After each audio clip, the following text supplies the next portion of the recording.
En esta clase vamos a ver desarrollo embrionario en animales usados como modelo, como por ejemplo anélidos, equinodermos y anfibios, y una breve mención de desarrollo larval.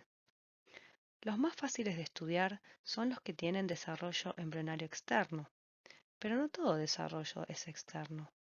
Nosotros somos un claro ejemplo de desarrollo interno intrauterino que asegura los cuidados maternos durante este proceso. Se llama desarrollo embrionario a la formación de un embrión tras ocurrir una serie de cambios mayormente progresivos. Esto va desde la concepción hasta que nace.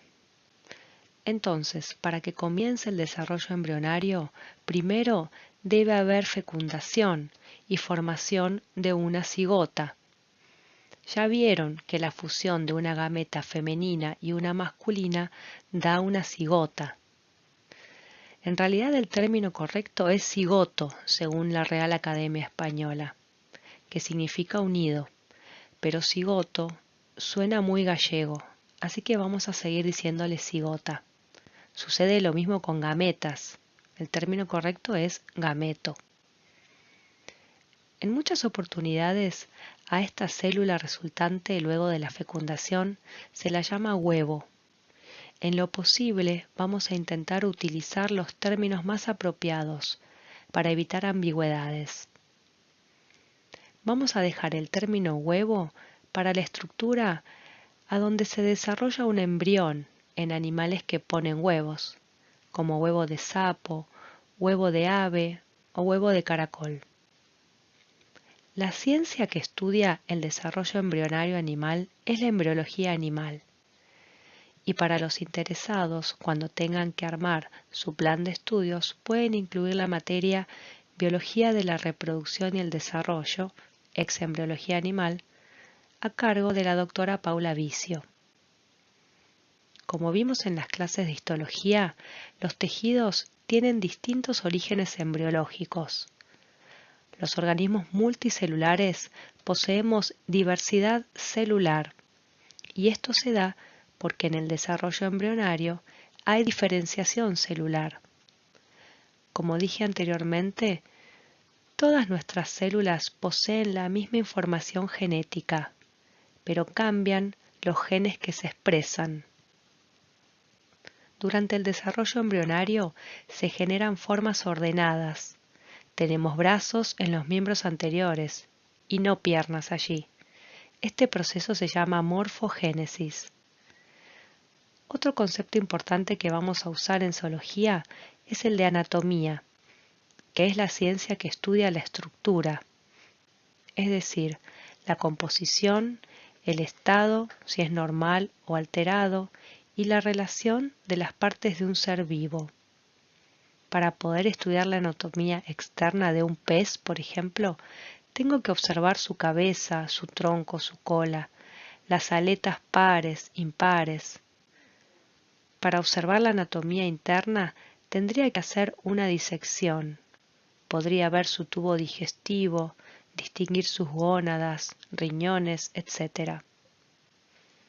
Por último, y seguramente lo vieron en las clases de filogenia, llamamos ontogenia a toda la historia de desarrollo de un organismo, desde la fecundación hasta su muerte. Y llamamos filogenia a la historia evolutiva de los seres vivos, que nos permite establecer relaciones de parentesco. En las últimas 2 décadas, es decir, desde el 2000 a la fecha, la genética molecular revolucionó la biología evolutiva del desarrollo, o más conocida como EVO-DEVO, por Evolutionary Developmental Biology. Esta rama de la biología relaciona los cambios en el desarrollo embrionario de una generación con los cambios evolutivos entre generaciones. Aunque aún no estaba acuñado el término Evo-Devo, Darwin y otros de la época ya hablaban en el siglo XIX sobre la importancia del desarrollo embrionario para entender la evolución. Y esto responde por qué resulta importante estudiar la embriología evolutiva. Las semejanzas en el desarrollo nos dan pistas del parentesco. John Thomson, un zoólogo británico en 1830, o sea, casi 30 años antes que Darwin publique El origen de las especies, notó que las formas larvales podrían ser usadas para la clasificación taxonómica de las especies. Thomson estudiaba los cirripedios. Tal vez vieron estos animales sobre la piel de ballenas o encima del caparazón de cangrejos. Los cirripedios adultos tienen forma de cono. Los apéndices salen por una abertura. En esa época se creía que eran unos caracoles marinos, del grupo de los moluscos, pero su larva tenía 3 pares de apéndices y un ojo impar característico de larvas de los crustáceos. Se ve en esta foto a la Artemia salina y un esquema de la larva. Se dieron cuenta que el cirripedio no era un molusco, sino que era un crustáceo. Tienen en el campus un video que muestra a la larva de estos crustáceos. Tiempo después, en 1871, Alexander Kovalevsky, un embriólogo ruso que estudiaba las papas de mar, unos tunicados, hizo un descubrimiento similar. Estos animales eran considerados en esa época moluscos por su cuerpo blando. Tienen una larva tipo renacuajo que tiene cabeza y cola. La cola posee una varilla interna llamada notocorda y un tubo neural. Estas características son típicas de cordados. Los vertebrados, que también son cordados, las poseen.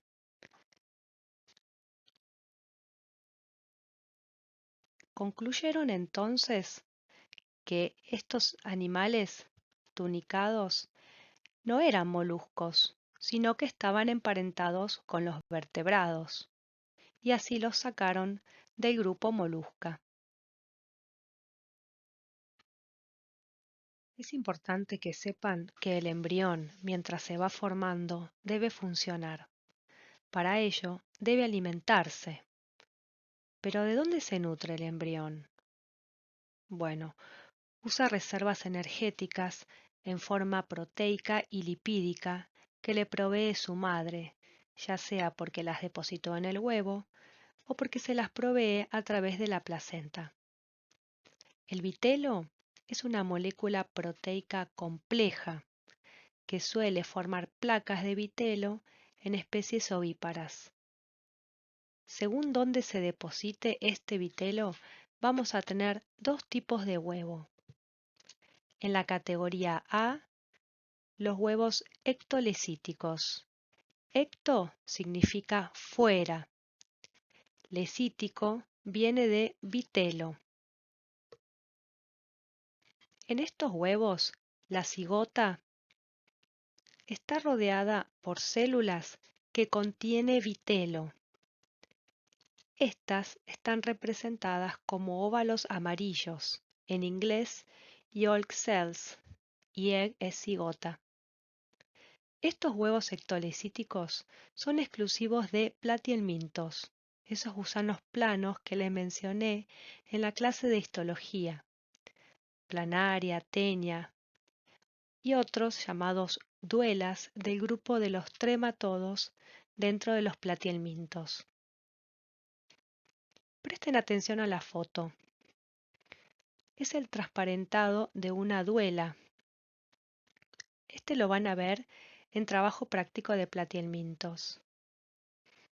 Los trematodos de este grupo parasitan serpientes y se fijan a su intestino por medio de ventosas.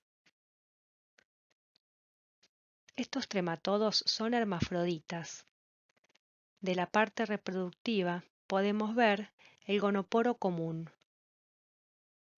Allí desemboca el cirro, que es un órgano intromitente masculino que está alojado en una bolsa. Al cirro le sigue un conducto que trae espermatozoides de los dos testículos.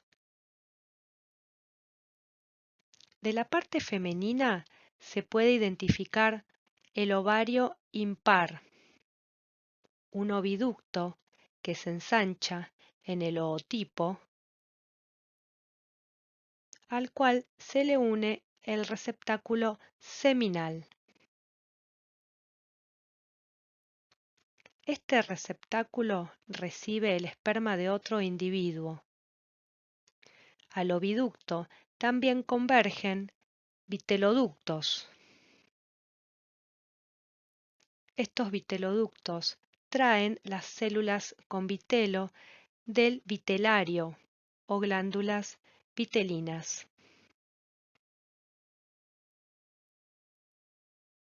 Estas son de color oscuro y están a los costados del animal.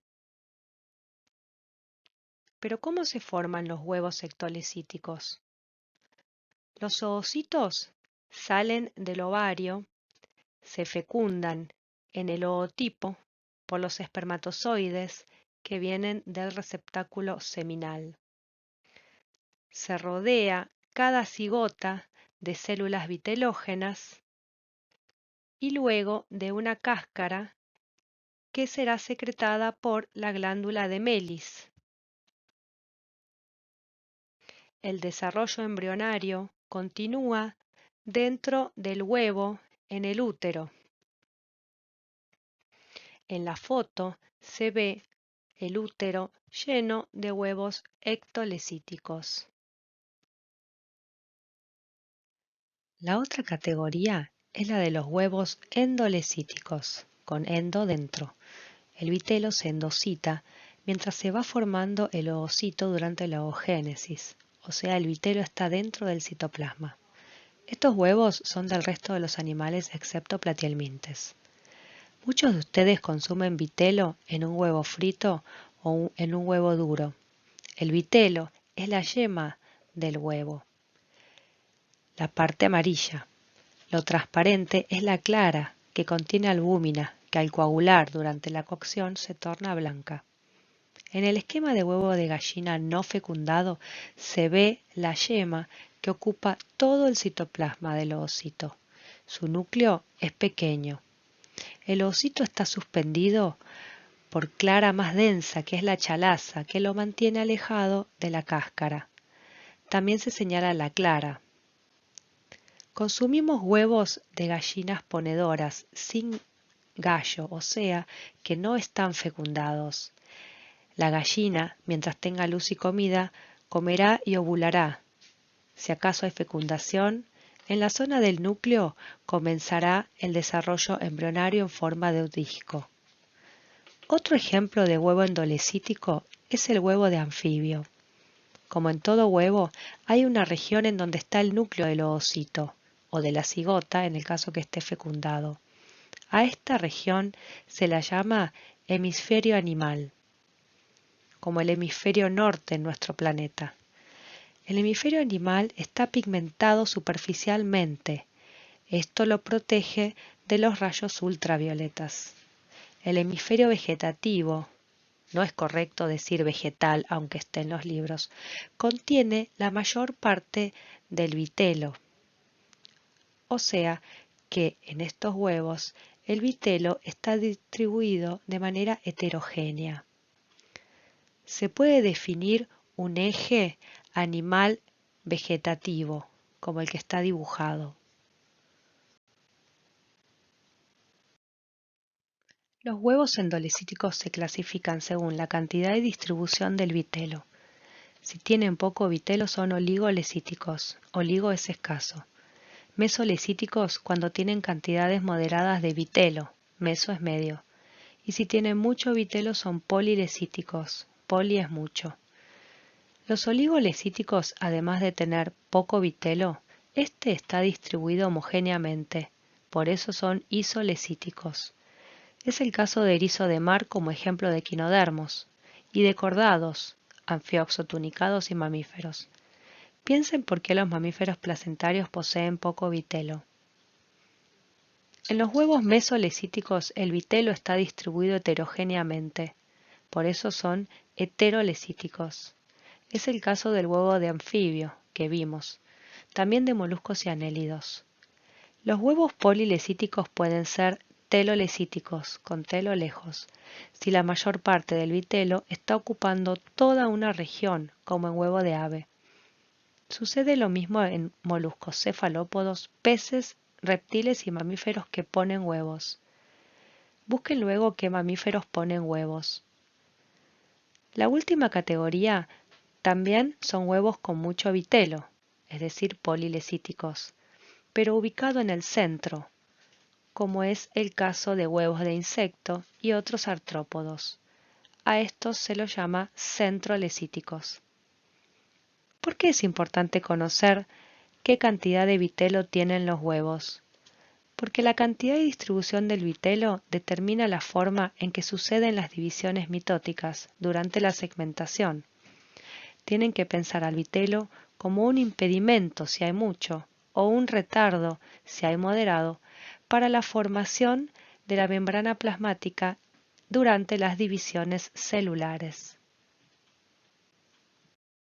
Entonces, ¿cuándo comienza el desarrollo embrionario? Para que comience, primero debe haber fecundación. Así definimos las etapas del desarrollo embrionario. Primero, la fecundación, ya la vieron en la clase pasada. Le sigue la etapa de segmentación. Segmentar es partir, ya que en esta etapa cada célula se parte o divide en dos. El proceso que permite esto es la mitosis. Les dejo un video en el campus sobre mitosis. Brevemente, previo a la mitosis hay duplicación del ADN. Se condensan las cromátidas hermanas, se forma el huso mitótico, los cromosomas se disponen en la línea ecuatorial y las cromátidas hermanas se separan. Luego, el citoplasma se divide en dos, resultando dos células hijas idénticas a las que le dio origen. Las células hijas permanecerán pegadas entre sí y luego cada una sufrirá mitosis nuevamente. Aristóteles, 300 años antes de Cristo, fue el primer embriólogo que identificó dos tipos de segmentación. La meroblástica o parcial se da en huevos con mucho vitelo. ¿Se acuerdan que dije que tenían que pensar al vitelo como un impedimento o un retardador de las divisiones mitóticas? Bueno, en estos huevos, las abundantes placas de vitelo no van a permitir la división mitótica. Entonces, las divisiones mitóticas serán en un disco o en la superficie, dando los respectivos nombres de segmentación discoidal y segmentación superficial. Por el contrario, en la segmentación holoblástica, las divisiones se dan en todo el huevo. Holo significa completo. Es el caso de huevos con poco o moderada cantidad de vitelo. En este grupo está la segmentación rotacional, radial y la espiral. Vamos a ver en detalle cada una de estas. Vamos a ver ahora la segmentación meroblástica discoidal típica de huevos telolecíticos. Recuerden que estos huevos tenían mucho vitelo que ocupa toda una región del huevo. Como ejemplo, vamos a ver huevos del pez Cyclasoma dimerus. Es un cíclido autóctono de río cuya biología reproductiva y desarrollo fue estudiado por colegas. Les dejo en el apartado Papers de lectura opcional un trabajo de Meijide y Guerrero para los interesados. se muestran dos series de fotos. Las primeras son de microscopía electrónica de barrido o scanning, que muestra la superficie de los huevos de este pez. Los huevos tienen un largo aproximado de 1,5 milímetros. Comienza esta serie de fotos con la primera división mitótica, que origina dos células o blastómeros. Estos están en el hemisferio animal. Se puede ver también el hemisferio vegetativo, que es el que contiene vitelo. Con la segunda división mitótica se forman 4 blastómeros. Presten atención que los surcos de segmentación son incompletos y los blastómeros o células quedan conectadas al hemisferio vegetativo. Esta zona no se divide, por eso es segmentación meroblástica. Solo se divide el hemisferio animal. Se forma así un casquete o disco embrionario, también llamado blastodisco, luego de varias mitosis. Es por eso que este tipo de segmentación se la conoce como meroblástica discoidal. La otra serie de fotos fueron obtenidas con un fotomicroscopio. La primera foto muestra un ovocito sin fecundar. La envoltura del huevo se llama corion. Adentro se ven las placas de vitelo que ocupan casi todo el huevo. El micropilo es un embudo pequeño por donde ingresan los espermatozoides. Recuerden que solo uno fecundará. La segunda foto es una cigota. El hemisferio animal se ve el núcleo y un poco de citoplasma. El resto del citoplasma contiene al vitelo. Con la primera división se obtienen 2 blastómeros. Con la segunda división se obtienen 4 blastómeros, 2 delante y 2 detrás. Con la tercera división se obtienen 8 blastómeros, 4 delante y 4 detrás. En el trabajo práctico van a ver cortes histológicos de huevos de 2 horas de haber sido puestos, o sea que verán en la etapa de 4 blastómeros. Luego de 5 horas y media aproximadamente de la puesta, se alcanza la etapa embrionaria llamada blástula. Está señalado el disco embrionario, en donde se dan las divisiones mitóticas.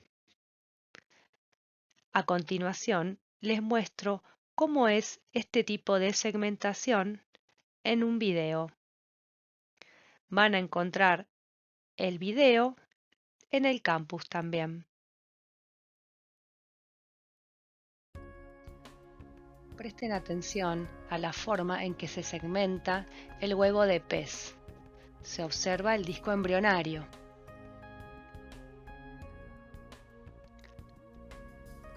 A medida que el embrión crece, se consume el vitelo y se observa cómo el vitelo queda englobado.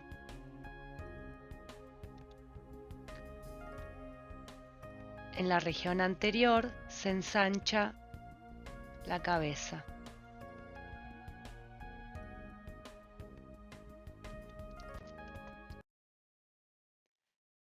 La otra segmentación meroblástica o parcial es la superficial, que se produce en huevos centrolecíticos de insecto. En este caso se muestran huevos de la mosca drosófila. Recuerden que los huevos centrolecíticos poseen mucho vitelo concentrado en el centro. se observa un micropilo, corion y núcleo. Luego de ser fecundado el huevo, la cigota entrará en una sucesión de ciclos celulares. Solo veremos el desarrollo temprano. Esto se muestra con números del 1 al 14. La cromatina está coloreada y por eso se ven los núcleos brillantes. En el ciclo 1 veo un núcleo, en el ciclo 2 veo 2 núcleos, en el ciclo 3 veo 4 núcleos, en el 4 veo 8 núcleos. Así continúan las divisiones mitóticas, pero solo hay cariocinesis, es decir, división del núcleo, no hay citocinesis, no hay formación de membrana celular que divida a los núcleos. Hasta el ciclo 8, los núcleos permanecen en el centro del huevo. Durante el ciclo 9, unos núcleos se dirigen a la parte posterior del embrión. Durante el ciclo 10, otros núcleos miran a la periferia y continúan dividiéndose por mitosis. Aquí el embrión se llama blastodermo sincicial, ya que los núcleos comparten citoplasma común. No hay membrana celular que los rodee, salvo la del huevo. De modo que estos núcleos periféricos siguen en contacto con el vitelo. Fíjense que quedan núcleos en el centro del embrión. Estos dirigen la utilización del vitelo. En el ciclo 13, la membrana del huevo se pliega hacia adentro entre los núcleos, separando los núcleos e individualizándolos. Se denomina etapa de blastodermo celular, en donde se pueden identificar una capa de células rodeando al vitelo. Esto se ve muy bien en el esquema. También están señaladas las células precursoras de las células germinales o PGC, que luego migrarán a las futuras gónadas para dar oogoñas y espermatogoñas. Entonces, se llama segmentación meroblástica superficial porque las divisiones del citoplasma ocurren solo en el citoplasma superficial. En esta diapositiva vamos a ver la segmentación holoblástica, es decir, completa y rotacional. El nombre obedece a que en una misma etapa los planos de división son perpendiculares entre sí, dando la sensación de ir rotando. Para ver esto, tienen que reproducir el video número 4 del campus. Como ejemplo veremos el desarrollo temprano de nematodo, un gusano redondo protostomado, que es un ejemplo típico de desarrollo con especificación autónoma. Esto significa que desde el inicio cada célula tiene fijado su destino, es decir, que ya está determinado el destino celular incluso antes que comiencen las divisiones mitóticas. ¿Cómo puede ser esto? Porque ya en la cigota están segregadas las moléculas, proteínas, mensajeros que definirán el destino de cada parte. Vean las fotos y los esquemas a color. El A representa la cigota o P0. La primera división vertical o meridional originará dos blastómeros, AB y P1. Toda célula que provenga de AB formará el ectodermo, que a su vez dará epidermis y neuronas. P1 se dividirá en dos. Ahora la división será horizontal o ecuatorial y dará P2 y EMS. Vean que P2 en azul dará P3 y luego P4, que son las células germinales primordiales o PGC. mientras la división vertical de AB dará ABA y ABP. Busquen la célula EMS. Esta, al dividirse, dará MS y E. MS formará el mesodermo, que dará lugar a músculo y gónadas. Y E dará el endodermo, que luego originará el epitelio intestinal. Busquen estas células E amarillas. Es lógico que estas células ingresen dentro del embrión para que puedan dar el epitelio intestinal. Esto ocurrirá en la etapa de gastrulación, que es la etapa embrionaria en la cual se forma el intestino primitivo. Si continúa el desarrollo embrionario, llego a la última etapa. Ya tiene forma de gusano. Al eclosionar, emergirá un juvenil de nematodo. Los últimos ejemplos de segmentación holoblástica son la radial y la espiral, que las vamos a ver juntas para su comparación. La segmentación holoblástica radial es típica de equinodermos, como erizo de mar, y de anfibios. En TP vamos a ver desarrollo de sapo común Rhinella arenarum. La segmentación holoblástica espiral es la del clado Spiralia, que incluye a los platihelmintos, a los moluscos y a los anélidos. Habíamos dicho que los platihelmintos tenían huevos ectolecíticos y en ellos es difícil de ver este tipo de segmentación, no solo porque está muy modificada, sino porque vimos que tenían células vitelinas alrededor de la cigota. En los grupos con caracteres más basales dentro de los platihelmintos, que son los únicos del grupo con huevos endolecíticos, se puede ver bien la segmentación espiral. Bueno, volviendo a la radial, comenzaremos a partir de la cigota. Esta sufre la primera división meridional, dando por resultado 2 células oblastómeros.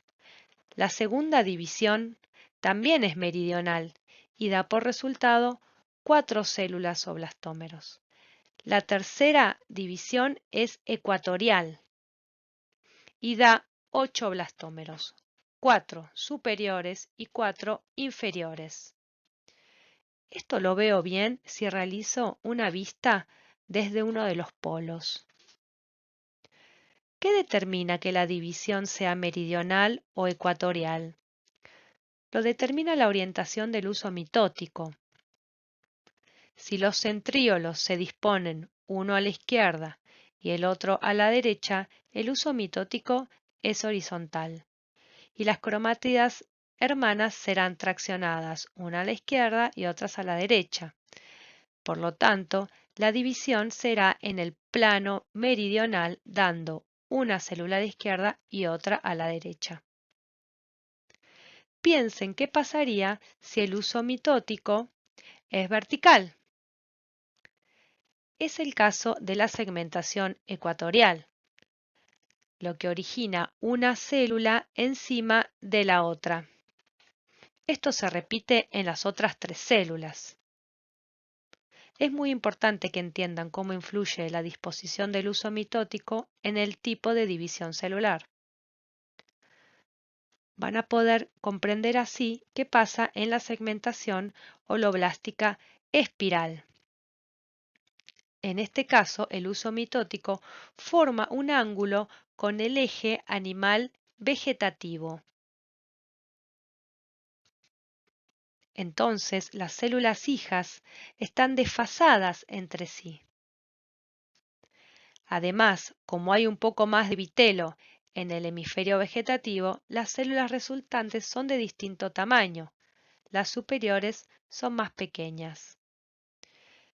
En una vista polar voy a ver que cada microblastómero está encima de 2 macroblastómeros.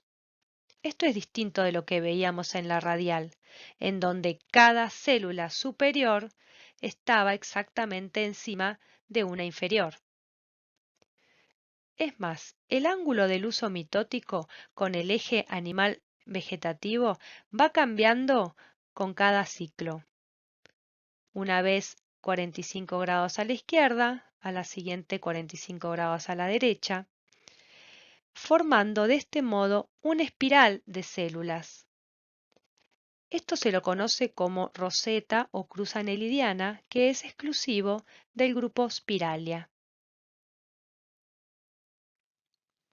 Como adelanté, en TP van a haber desarrollo de sapo y para comprenderlo en detalle voy a enmarcarlo dentro de su ciclo de vida. Como sucede con muchos animales, en los anfibios la gametogénesis y la fecundación son estacionales. Esto es por la dependencia del alimento y del agua, que es el medio para la puesta de huevos y desarrollo posterior. El fotoperíodo y la temperatura son captados por el animal e indican al encéfalo que es primavera y época de apareamiento. Se estimula el hipotálamo que libera GnRH, u hormona liberadora de gonadotrofinas, que a su vez estimula a la adenohipófisis a liberar LH y FSH, que seguramente conocen. Son la hormona luteinizante y folículo estimulante, que actúan sobre el desarrollo gonadal, tanto masculino como femenino. En el caso del ovario, se estimulará la producción de ovocitos y de estradiol. Esta hormona estimula al hígado a que fabrique vitelogenina, que es un precursor de vitelo. La vitelogenina viajará por la sangre y será endocitada por los ovocitos en desarrollo. Miren en el esquema. El sapo hembra es de mayor tamaño que el macho. La oogénesis dará por resultado ovocitos detenidos en metafase 2, como sucede en muchos mamíferos. Los machos producirán espermatozoides durante la espermatogénesis. En el amplexo el macho abraza a la hembra y la estimula a liberar los huevos en cadena, llamadas ristras, que serán fecundados externamente. El término más apropiado en castellano es fecundación y no fertilización. Fertilizar viene de abonar la tierra. Esto es una mala traducción del inglés, aunque a los médicos les encanta decir fertilización. Si un espermatozoide fecunda un ovocito, este terminará la meiosis y se fusionarán los pronúcleos masculino y femenino para restaurar el complemento cromosómico. Se activan moléculas que darán comienzo a la segmentación o cleavage en inglés. Durante esta etapa, el tamaño del embrión no cambia, pero sí aumenta el número de células, estas cada vez más pequeñas. Las primeras células son totipotentes, es decir, que no está fijado el destino celular, como en nematodos. Por eso el desarrollo es indeterminado. Esto lo veremos más adelante.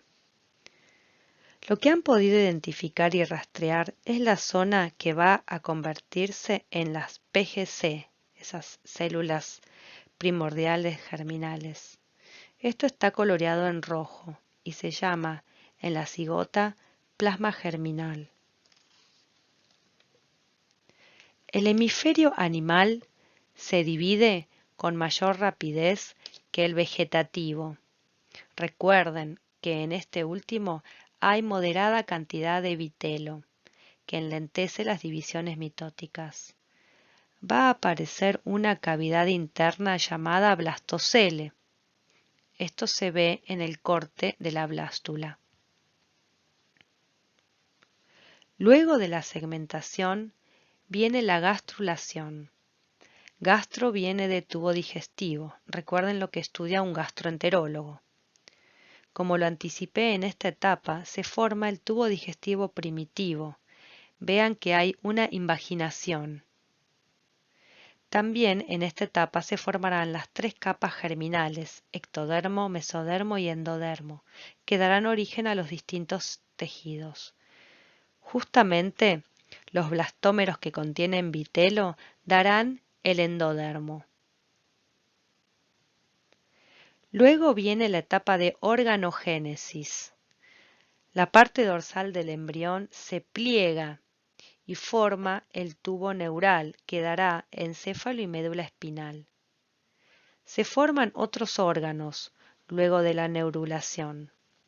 El embrión se estira, ya posee boca, ano, los nervios se conectan con los músculos, se forman branquias, la cola, y finalmente eclosiona una larva o renacuajo que se alimenta de vitelo por pocos días y luego de vegetales del agua. En algún momento la larva sufrirá una transformación importante iniciada por la hormona tiroidea, que permite su preparación a la vida terrestre. Aparecerán los miembros anteriores y posteriores. Se modificará la boca, el tubo digestivo, que será adaptado a insectívoro. Se formarán los pulmones, se perderán las branquias, desaparecerá la cola. Todos cambios progresivos y regresivos que darán por resultado un sapo juvenil. Le tomará entre 3 y 4 años alcanzar la madurez sexual para dejar descendencia y cerrar el ciclo. Como vimos, en el ciclo de vida de anfibio y apenas se produce la fecundación, comienza la etapa de segmentación. Los huevos de sapo son mesolecíticos y heterolecíticos, y esto va a condicionar la forma en que se segmentará el huevo. En este caso, la segmentación es holoblástica radial desigual. Holoblástica porque las divisiones son completas. Radial porque los blastómeros se disponen radialmente alrededor del eje animal vegetativo. Y desigual porque la heterogeneidad en la distribución del vitelo provocará blastómeros de distinto tamaño. Vamos a ver esquemas que son los mismos que usaremos en trabajo práctico para entender la segmentación del huevo de sapo. Comenzaremos con la cigota, que es el único momento unicelular en la vida de un organismo multicelular. El esquema está debajo de la foto. Lo que se ve oscuro es el pigmento, que es superficial, ubicado en el hemisferio animal, a donde está el núcleo. El vitelo está mayormente concentrado en el hemisferio vegetativo, es de color crema. En sus esquemas tendrán que marcar el pigmento y señalar el vitelo. La primera división es meridional y da 2 blastómeros. Observen el surco meridional que separa a estas dos células. La segunda división también es meridional, pero perpendicular a la anterior. Se ven 4 blastómeros. La tercera división es supraecuatorial. Esto se debe a la distribución desigual del vitelo que fuerza a que la división sea por encima de la línea ecuatorial. Se forman entonces 4 microblastómeros superiores y 4 macroblastómeros inferiores. Luego de varias divisiones mitóticas se llega a la etapa blástula, esa etapa embrionaria con numerosos microblastómeros y macroblastómeros. Dentro hay una cavidad llena de líquido que se denomina blastocele. Esta cavidad es la primera que se forma y por eso es primaria. Solo puedo verla si corto a la blástula. ¿Por qué es importante el blastocele en el desarrollo temprano de sapo? Porque esta cavidad permite la separación física de microblastómeros de los macroblastómeros y da el espacio para los movimientos celulares que vendrán después durante la gastrulación. En los libros, la información que predomina es la de desarrollo de ranas, por ejemplo del género Xenopus. Las fotos son del Gilbert, un libro de cabecera para estudiar la biología del desarrollo. Se muestra el amplexo, en el cual el macho estimula a la hembra a que libere los huevos. Estos serán fecundados y cada cigota comenzará la segmentación. Se ve la etapa de 2 blastómeros, 4 blastómeros y así sucesivamente. Recuerden que al principio, hasta las 8 o 16 células, los blastómeros son totipotentes, pero en algún momento de la embriogénesis, las células fijarán su destino. Este estará condicionado por la influencia de las células vecinas. Por eso en estos animales la especificación de las células es condicionada, es decir, que bien al principio del desarrollo no está determinado el destino celular. Noten que las células se van achicando, pero el volumen del embrión sigue siendo igual que el de la cigota, al menos durante la segmentación. Las dos últimas imágenes corresponden a la blástula entera y a un corte de la blástula. Está señalado el blastocele. Fíjense cómo están ordenadas las células. ¿Son todas iguales? No. Para empezar hay microblastómeros y macroblastómeros. Y ya en esta etapa hay un compromiso en el destino celular. Los microblastómeros darán la epidermis y el tubo neural. Los macroblastómeros, que son los que contienen vitelo, darán el endodermo e incluso el mesodermo. Esto sucederá en la siguiente etapa del desarrollo embrionario, que es la gastrulación.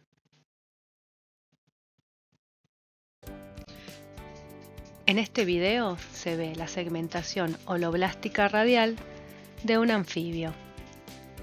Al principio los blastómeros son pequeños y van disminuyendo su tamaño a medida que prosigue la segmentación.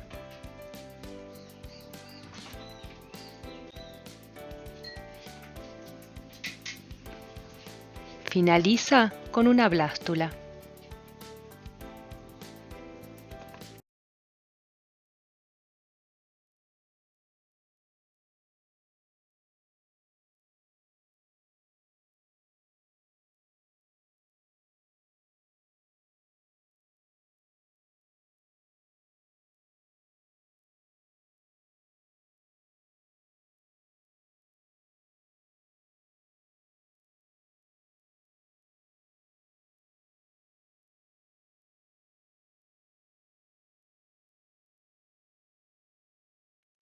Una vez que finaliza la segmentación y se obtiene una blástula, comienza la etapa de gastrulación. En esta etapa se formará una gástrula, que es un embrión con un agujero o depresión llamado blastoporo, ocluido por macroblastómeros que forman el tapón vitelino. Entonces, decimos que estamos ante la presencia de una gástrula si veo el blastoporo y el tapón vitelino. Esta etapa es importante porque se formará el tubo digestivo primitivo o arquenterón. Además, se forman las capas germinales, ectodermo, mesodermo y endodermo. Para que se formen las capas germinales durante la gastrulación, debe haber determinados movimientos celulares. La gastrulación no es igual en todos los animales. Tomamos el modelo anfibio porque está muy estudiado, es más o menos sencillo, los huevos se ven a simple vista y el desarrollo es externo. Les voy a presentar 4 movimientos celulares típicos que se dan durante la gastrulación. Como dije, no todos los animales gastrulan de la misma manera y cada uno tendrá una combinación particular de estos movimientos. Por ejemplo, en el caso de anfibios, la invaginación, la involución y la epibolia, los 3 subrayados, son los que se combinan durante la gastrulación. Pero ¿cómo es que se mueven las células? Para esto, las células modifican las uniones entre ellas, cambiando la adhesión celular. Además, adoptan formas diferentes y se incrementa la actividad contráctil gracias a proteínas del citoesqueleto. Con estos cambios, entonces, vamos a describir los movimientos típicos. Primero, el de invaginación. Esto implica una entrada representada por la capa de células amarillas. Esta capa se pliega hacia el interior del embrión. Así se forma el endodermo en muchos animales, en particular en el sapo. El segundo movimiento es el de involución. Es la capa roja que se forma por la entrada de una capa de células. Vean las flechas. Esta capa usa como guía a la capa externa azul. Así se forma el mesodermo en los anfibios.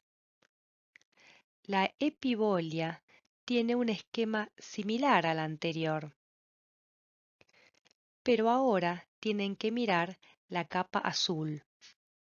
Esta capa se expande como lo indican las flechas sobre una capa interna de color rojo. El ectodermo de anfibios y otros animales se formará de esta manera. Por último, tenemos el movimiento de ingresión, que como lo indica su nombre, es por entrada de células. Son estas células rojas. Las mismas forman inicialmente parte de la capa epitelial, pero luego se desprenden y migran hacia el interior del embrión. Las células mesenquimáticas primarias de equinodermos se forman así, y las células de la cresta neural también. Ahora que comprendimos los movimientos celulares, vamos a combinarlos para entender la gastrulación en anfibios. El primer esquema, señalado con A, muestra una blástula tardía iniciando la gastrulación. ¿Cómo me doy cuenta que es una blástula? Porque veo el blastocele. ¿Y cómo sé que está iniciando la gastrulación? Porque veo la invaginación de células con vitelo que darán el endodermo. ¿En dónde se produce la invaginación? Justo en la unión del hemisferio animal con el hemisferio vegetativo. Si pudiéramos volver el tiempo atrás al momento de la fecundación e imaginarnos que este esquema es el ovocito, si el espermatozoide ingresó por aquí, en el lado opuesto se dará la invaginación. La involución de células anaranjadas terminará dando el mesodermo. La epibolia de la capa externa de microblastómeros, de color violeta, dará el ectodermo. Fíjense cómo la capa violeta crece y recubre a todo el embrión, excepto el orificio por donde se produjo la invaginación. Este orificio se llama blastoporo, y en los animales deuteros tomados como nosotros o este anfibio, el blastoporo o cerca del blastoporo se formará el ano. Por lo tanto, puedo decir que esa parte será el extremo posterior del animal. Ese mesodermo en formación contiene células que constituyen un centro organizador muy importante, porque liberarán moléculas que serán inductoras del destino de las células. Es así como ese centro organizador le indicará a esta zona que se transforme en la zona dorsal del embrión. Lo opuesto será ventral. Así se definen los ejes antero-posterior y dorso-ventral del animal. Volvamos a la invaginación de la capa que dará el endodermo. Esta entrada trae un espacio externo que terminará siendo la luz del arquenterón o intestino primitivo. Estas células tapizarán esa luz. ¿Qué pasa con el blastocele? Se va reduciendo a medida que se agranda el arquenterón. Ubiquen en el esquema B al blastoporo.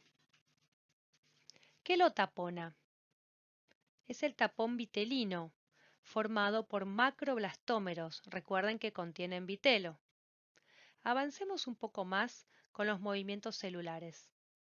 En C vemos el arquenterón con una luz mucho más grande. El mesodermo, que involucionó aún más, se ubica justo entre el endodermo y el ectodermo. El blastocele desapareció. Se ve el tapón vitelino y el blastoporo en forma circular. ¿Recuerdan al centro organizador? Bueno, esa zona se diferenciará en notocorda en verde. Es una varilla embrionaria de cordados. En los vertebrados será reemplazada por la columna vertebral.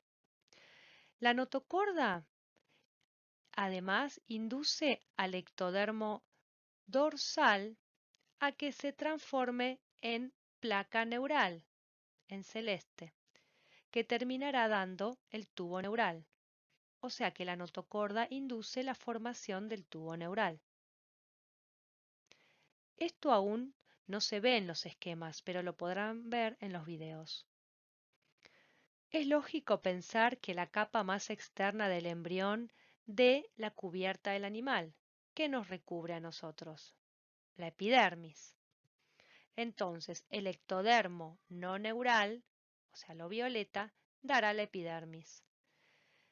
Ahora, este arquenterón tiene una sola conexión con el exterior, que es el blastoporo. Por aquí se formaba el ano. ¿Y la boca? En estos animales, la boca se forma luego en el tiempo. Opuesto al ano, el arquenterón se abrirá y dará la boca, por aquí. Ahora veremos los videos 5, 6 y 7 que también están disponibles en el campus.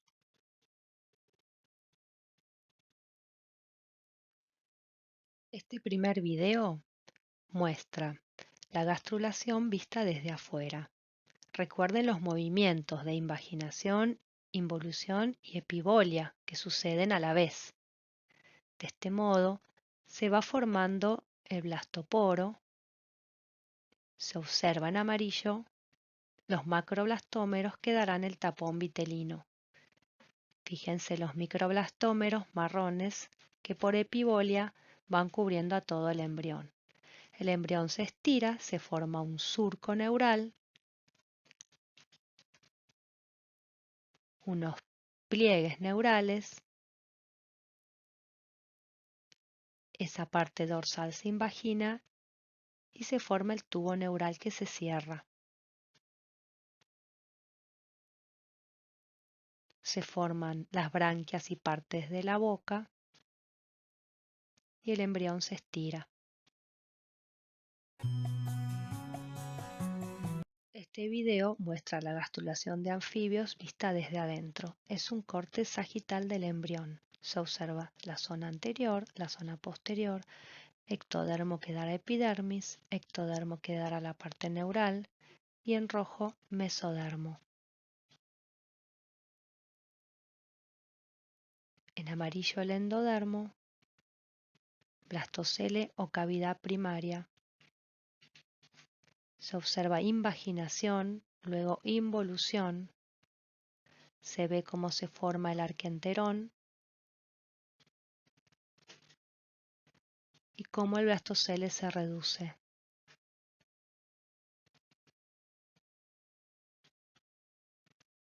Observen el tapón vitelino formado por macroblastómeros ocluyendo el blastoporo. El endodermo debe tapizar el arquenterón, de manera que el mesodermo queda entre el ectodermo y el endodermo. Y aquí el desarrollo ontogenético de rana.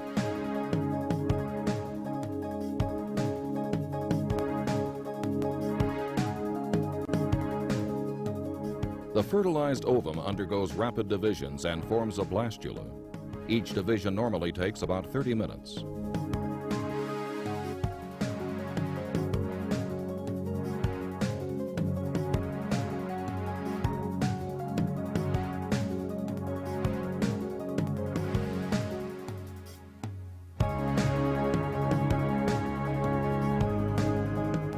The blastula develops into a gastrula.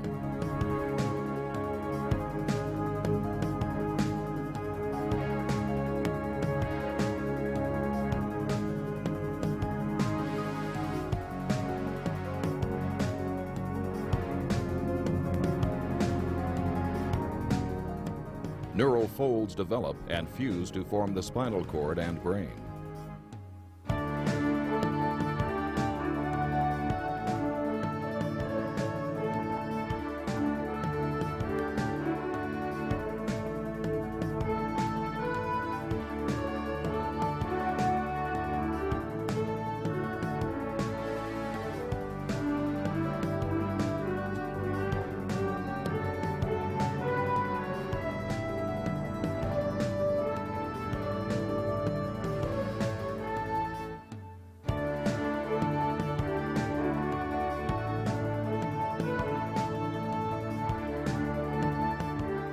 Eventually, the embryos hatch as free-swimming tadpoles, or larvae.